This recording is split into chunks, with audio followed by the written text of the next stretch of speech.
Everyone, and welcome to the latest monologue.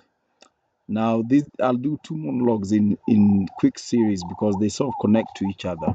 But today's monologue is about joining the dots, and I picked it up from a seminar where an online seminar where myself and a friend of mine called Violet Matiru and a number of other people were discussing the privatization of water. And one of the participants said that it's unfortunate that there weren't enough people sort of interested in that the subject matter.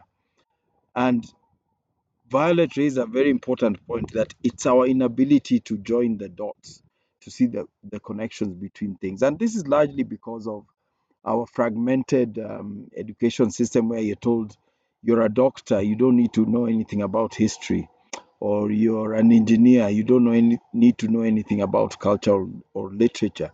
So we're completely, it's a worldwide problem, but it's probably worse in Kenya than other places. We are unable to join the dots between what's going on, even simple things like the privatization of water and corporate interests and our subservient politicians. Anyway, there's the first thing, everything's connected. Maybe something that's brought from the moon, like those moon rocks that were brought by the lunar landing craft. Those are not connected to anything on Earth, but everything on Earth is connected. That's something we can say without fear of contradiction.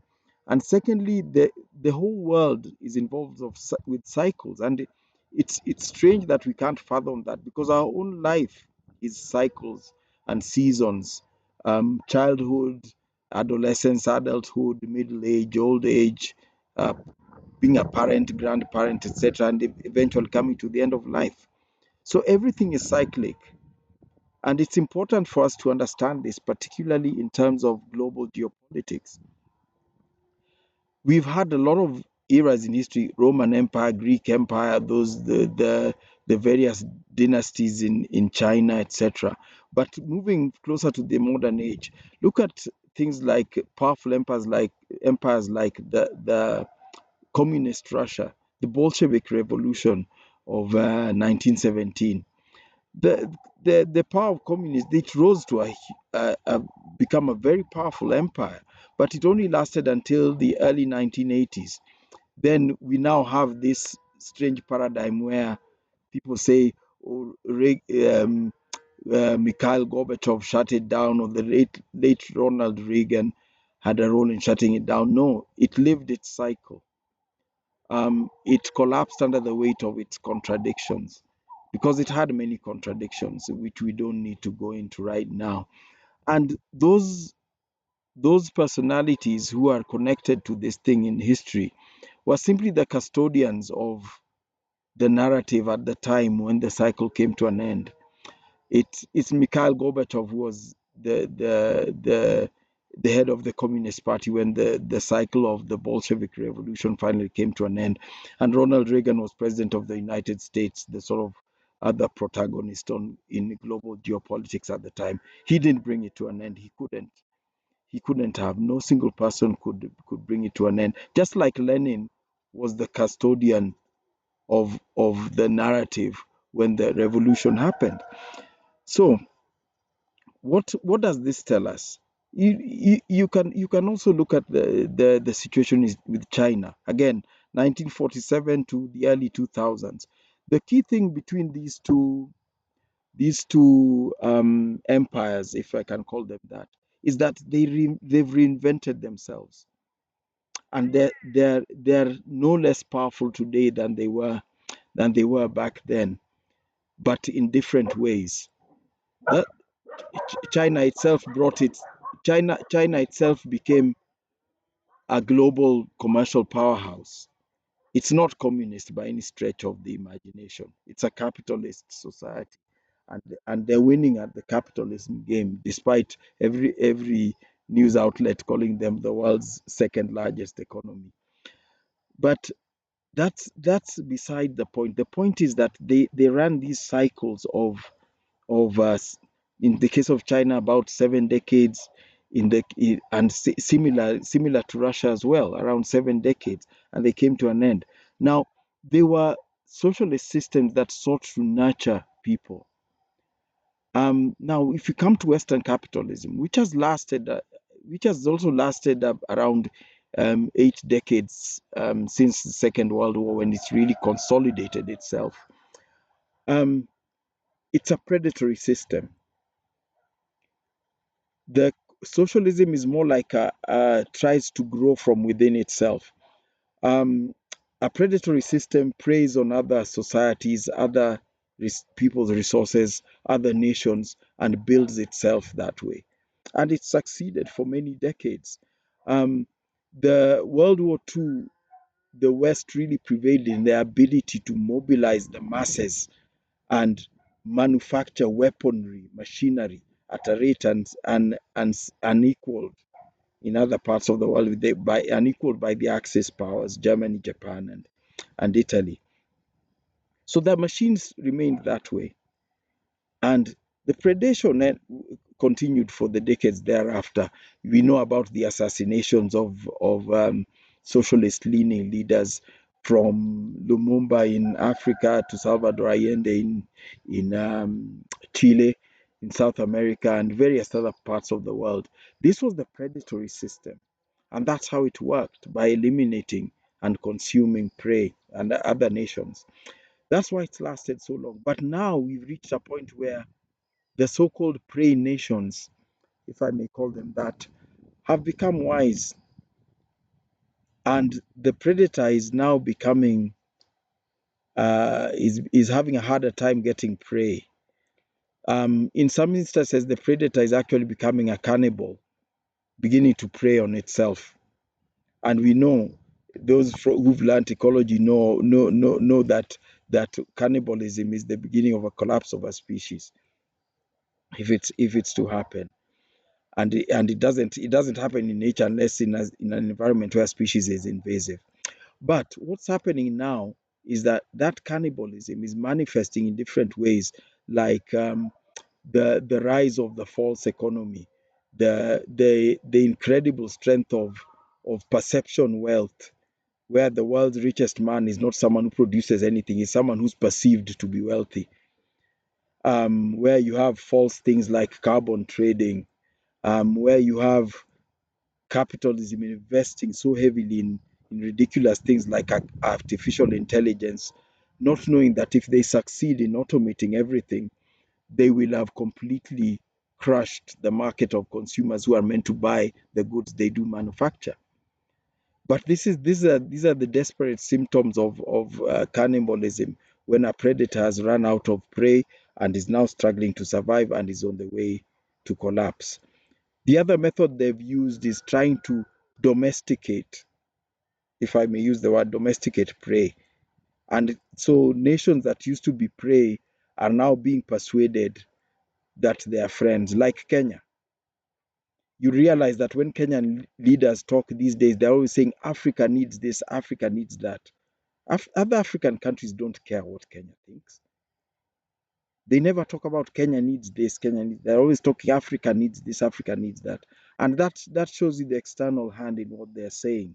And this this also shows the intellectual decline of Kenya, where we now don't have ideas of our own. The universities, academia, like the University of Nairobi, now is on its intellectual deathbed.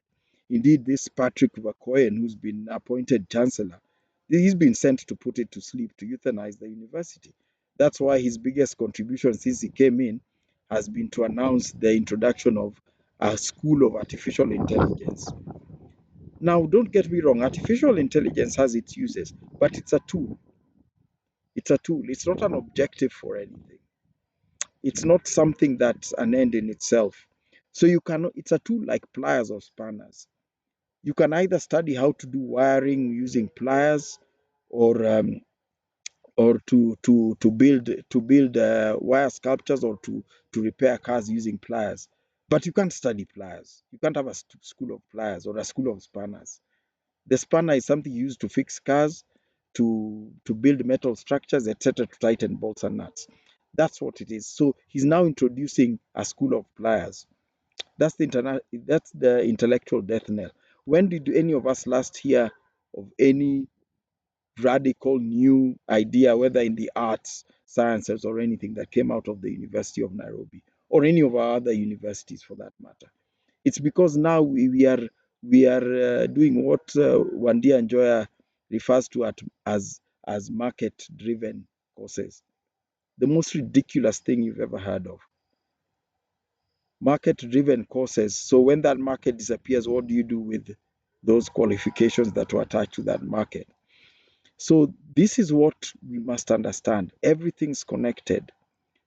What we are having now with the global environmental movement, the West has chosen that as their new tool of colonialism. I've already mentioned carbon credits. Um, I can also mention the spread of electric vehicles. They're pushing relentlessly pushing electric vehicles on us, but we mustn't buy them from China, who happens to be the world's leading manufacturer of electric vehicles at this point in time. So the interest is not the environment, it's control. But our policymakers are too dumb to see that.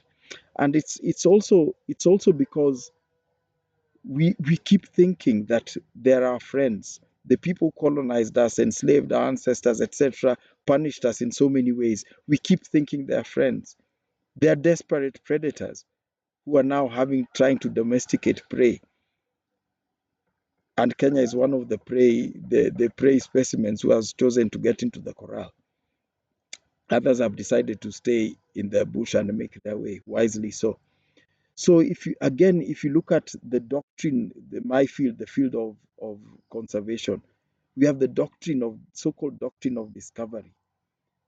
The doctrine of discovery is what missionaries and people like Roosevelt used back in the day, where I'm the one who discovered this, I'm the one who described it, so I'm supreme. It's basically a thematic justification for white supremacy in the global south. And this is what's going on in wildlife research now. And I'll come to that in my next dialogue, because a lot of people don't think about it that way. People in the wildlife sector look at elephants and look at lions and look at ecology and so-called wildlife science in isolation from human beings. They think that the people doing these things are just interested in learning what there is to learn about elephants, etc. So we must learn there's connections between everything. When the Nature Conservancy is forming the Nairobi Water Fund, Cape Town Water Fund, other water funds around Africa, they are not interested in providing Mordecai with clean water. They're interested in providing their corporate capitalist sponsors like Coca-Cola and Diageo, etc., with cheap fresh water to accompany the cheap labor they will have in Africa, so as to advance their capitalist aims. But if you call yourself just a water scientist or a hydrologist, and you don't care about the rest of us, you'll never see that.